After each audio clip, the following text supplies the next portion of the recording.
All right, so you ready to dive in? Let's do it. Today we're going deep on Drake. Oh, okay. Not like a new album though, Right. a lawsuit actually. Interesting. Yeah, it could really change things, like for the whole music industry.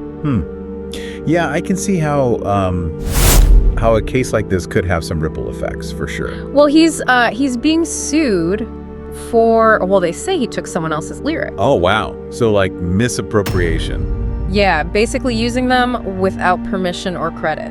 I mean, that happens a lot, right? Sampling and remixing. Well, sure, but where's the line, between inspiration and just stealing? Yeah, that's a good question. And this case could set a real precedent, not just for Drake, but for any artist. Right, exactly. And it's not just about the law either. No, you got the ethics of it all too, artistic ownership. Exactly. Like, Okay. Where's the line between fair use and plagiarism? And how much does the context matter? That's a great point because, like, legally it can be pretty clear, but ethically Yeah, it gets murky. it does. And that's what makes this so interesting to me. And to our listeners too, I bet. I think so, yeah. Because you think about it, like, you hear a cool line in a song and then it ends up in your own writing. Is that Is that borrowing or is it inspiration? or something else? Right. And then especially today with how music is made, right?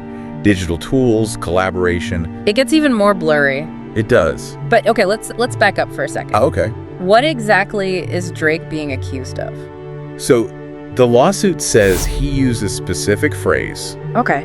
lyrically without permission and didn't give credit either. So not just like a general style, it's... No, it's like a direct lift, a very specific phrase. Wow. So that's where it gets interesting legally. It does, because how do you prove intent when it comes to, creative work? Right. I mean, can you really know if they meant to or if it was like just in their head from something else? Especially in hip-hop, where wordplay and sampling are just so central. Totally. And so then it's not just intent. The court has to decide how much similarity is too much.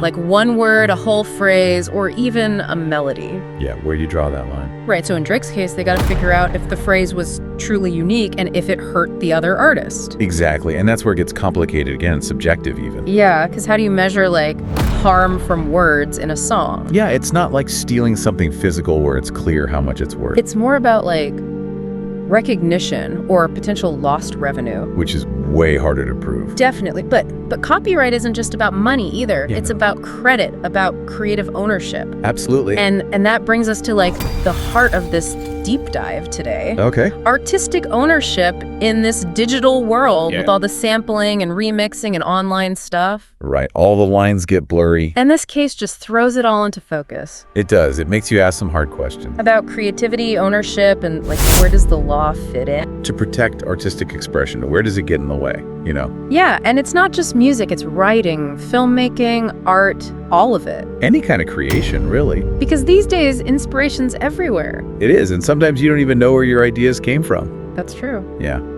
So what are the implications then of all this?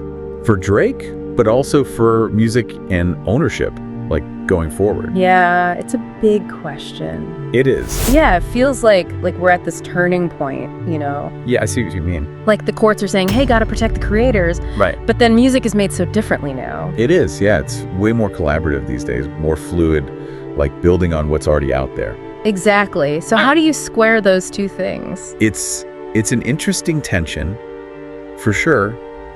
And it's not even new, really. Think about, like, classical music. Oh, okay. They were always taking themes and melodies from each other. Huh. I guess so. But isn't that different from, like, lifting a whole phrase from a song? Oh, for sure. Yeah. And that's where you get into transformative use, legally speaking. Okay.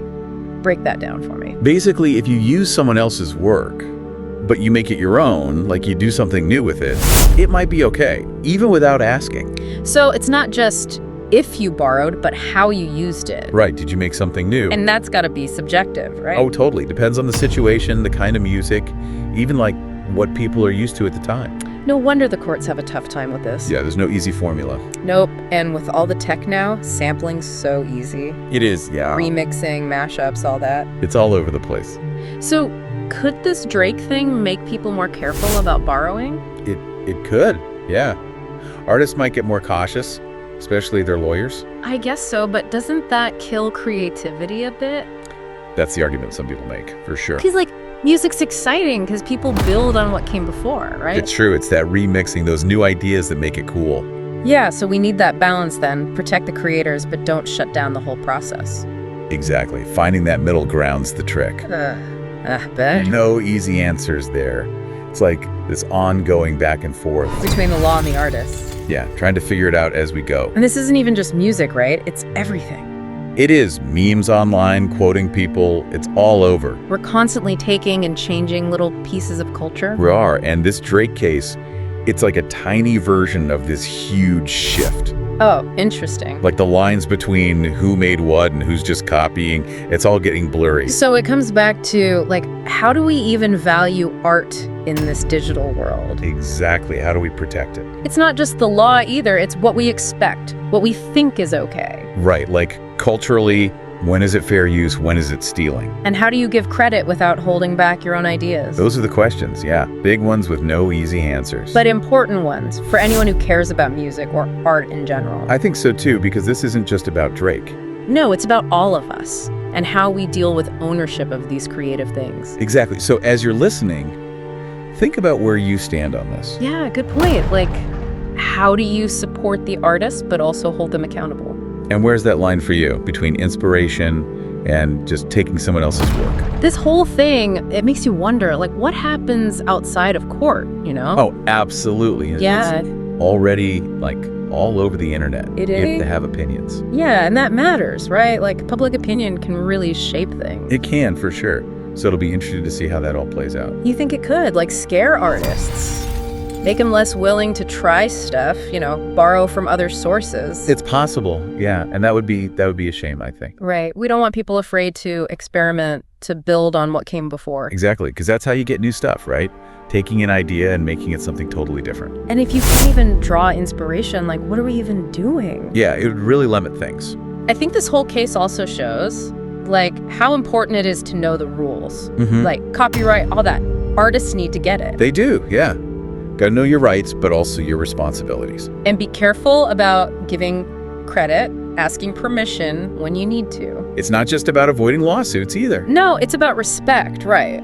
For the whole creative community. Yeah, like we're all in this together kind of thing. So what can people do, like our listeners, to learn more about this stuff? There's tons of resources online, websites, organizations, all about copyright. Okay. Creative Commons, that kind of thing. Gotcha. And you can always follow experts, music people on social media, see what they're saying. And of course, you can always listen to The Deep Dive. That's right. We'll be here breaking it all down. Trying to make sense of it all.